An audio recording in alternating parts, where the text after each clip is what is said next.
बात हुई है, क्या सब सोल्यूशन निकल गया, क्या कहेंगे इस विषय में? तो वो बड़े भाई हैं और त्रेता में जब भगवान राम और निषाद राज मिले थे तब भी सोल्यूशन निकला था, और इस समय निषाद राज के वंशज को जिस तरीके से मोदी योगी ने गले लगाया, तो बंसल जी ने और नड्डा साहब से जो मुलाकातें हुई हैं उसमें हमने पूरे अपने समाज की जो बातें थी, जो उनके सामाजिक मुद्दे थे आरक्षण से संबंधित, मैंने उसे रख दिया।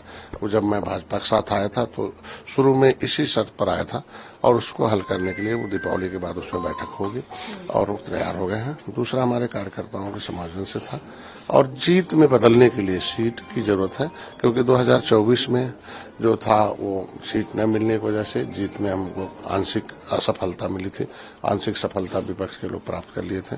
तो ऐसे में उन्होंने हमने सीट दे दी है, और हमको लगता है कि शीर्ष नेतृत्व से बैठकर उस पर हल निकलेगा और बेहतर परिणाम आएगा। हम लोग जिस तरीके से हरियाणा जीते हैं उसी तरीके से हम लोग ये भी जीतेंगे, और बड़े भाई हैं और बड़ी सोच है, और बड़ा हम दिल है, काम करेंगे और अच्छा परिणाम आएगा। लेकिन आप लोग 2 सीटों की मांग कर रहे हैं, वहाँ कहा जा रहा है कि मझवा सीट शायद ऑफर किया गया है, अभी तक कब तक ये मैंने जो भी रात की बातचीत में हमने चूंकि उनके ऊपर छोड़ दिया, चूंकि बड़े लोग बड़ी सोच वाले हैं, बड़े लोग हैं, और जो हमारा समाज है सबसे सताया हुआ है, तो सत्ता के साथ रह के इनकी सामाजिक सुरक्षा, सम्मान और उनकी समृद्धि हिस्सेदारी दिलाना आवश्यक है।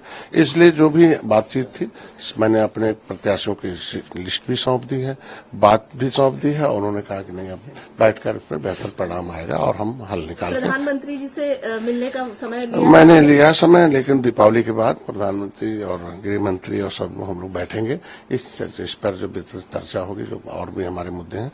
लेकिन आज हमको लगता है शाम तक ये आप लिस्ट निकल जानी चाहिए कहाँ कैसे होगा, और हम लोग जीतेंगे। जिस तरीके से हरियाणा हम लोगों ने जीत दर्ज की है उसी तरीके से चुनाव जीतेंगे, आगे 2027 में जीतेंगे। लेकिन अगर एक ही सीट मिलती है तो क्या ये मतभेद नहीं रहेगा, आप मान जाएंगे? मतभेद देखिए, आज के दिन हम लोग सामाजिक मुद्दे को हल करने के लिए आए हैं। जो सीट है वो जीत में बदलता है, और जब जीत में बदलता है तो सरकार रहती है, और जब हम जितवाएंगे उनको तभी हम उनसे कुछ ले पाएंगे।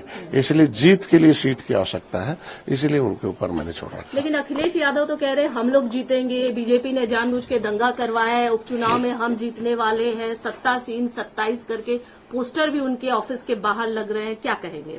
काफी कॉन्फिडेंस दिख रही है।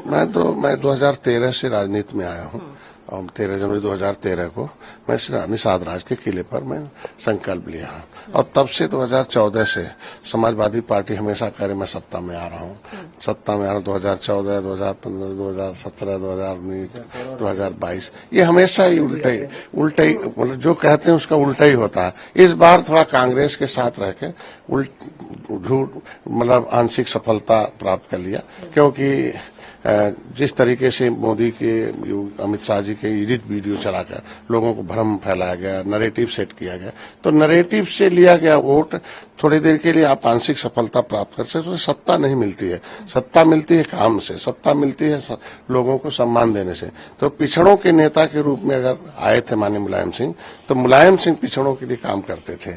आज मुलायम सिंह ने इसलिए की कि कांग्रेस पिछड़ा विरोधी है, इसलिए उसे उत्तर प्रदेश से हटाओ। वो दलित विरोधी है, सबको लेती है, लेकिन वोट लेती है लेकिन काम नहीं। पूरी जिंदगी माननीय मुलायम सिंह ने उनको हटाने में लगा दिया, हटाया भी हम लोग मिलके। लेकिन अब जो है कि कांग्रेस का कितनी हरी भरी खेती समाजवादी पार्टी खिलाती है वो उसके ऊपर है, और इस तरीके से विपक्ष के पास बयानबाजी का नाम कुछ नहीं बचा। एक अंतिम सवाल, शिवपाल यादव कटेरी में जाकर कह रहे हैं कि चुनाव में अगर गड़बड़ी करने वाले जो अधिकारी हैं उनके नाम लिख लीजिए, सरकार आने पर हिसाब होगा। तो हिसाब किताब की बात वो कर रहे हैं, कैसे देखते हैं, क्या कहेंगे? अब इनके समय में ऐसा होता रहा होगा, गड़बड़ी करते रहे होंगे, तो जिसको जैसा आता है सपने में दिखते हैं। तो जैसी जो हमारे कहा गया कि जिसकी जैसी भावना रहती है वैसे दिखता है।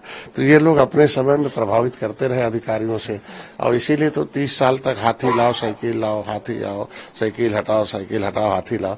लेकिन जब से निषाद पार्टी आई है और तो ऐसे जनता में जब मैसेज गया है, तो इतना ही कहते हैं कि कभी उत्तर प्रदेश में हाथी साइकिल कांग्रेस से मत आने दो, इनको हटाओ, फिर खाली एनडीए को लाओ। ये पूरा निषाद सवाल है, टीवी ने देखा खुल के बुझेगा पूरा, ये नहीं कि एकदम।